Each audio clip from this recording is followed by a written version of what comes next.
ही गई। पगली के प्यार हो ही गई। सोने जनिया कैसा रोग लगईला। दिनवा ना कटे रतिया ना बीते, दिलवा में आग तू लगईला। पहले पहले जब तुखे देखनी, दिलवा हमर खड़क उठल। तोहरे नयनवा के जादू ऐसन, सांसों में तोहर नाम बसल। रोजे तोरे सपना देखी नींदियों अब उड़ गई।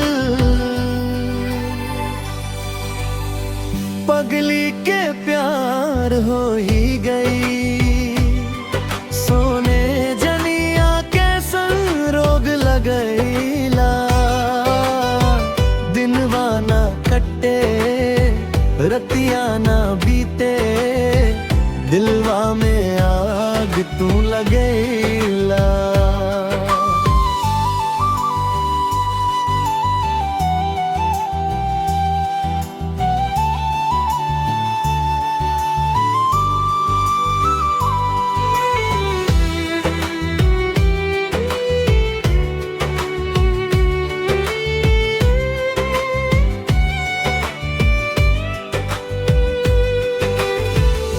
काहे जानू इतना सतावेलू।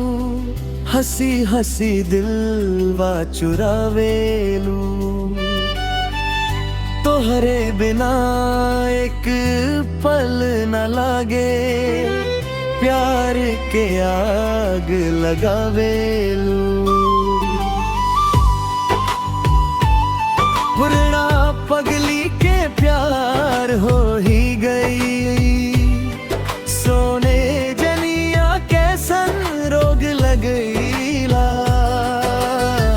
दिनवा ना कटे रतिया ना बीते, दिलवा में आग तू लगईला।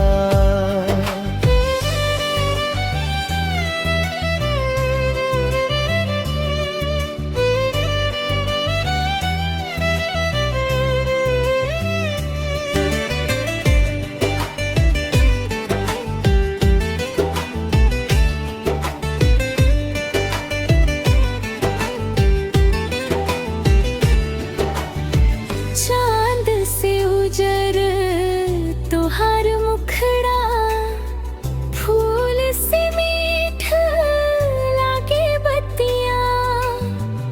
तोहरे खातिर जियरा न धड़के, तू ही बन गईलू तकदीरिया। साथे जिएब साथे मरीब, रब से ही अर्जी लगईला। अंतिम मुखड़ा पगली के प्यार हो ही गई। सोने जनिया कैसन रोग लगईला।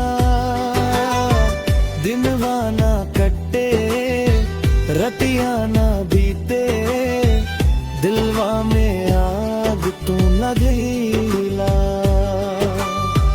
पगली के प्यार हो ही गई। सोने जनिया कैसन रोग लगई।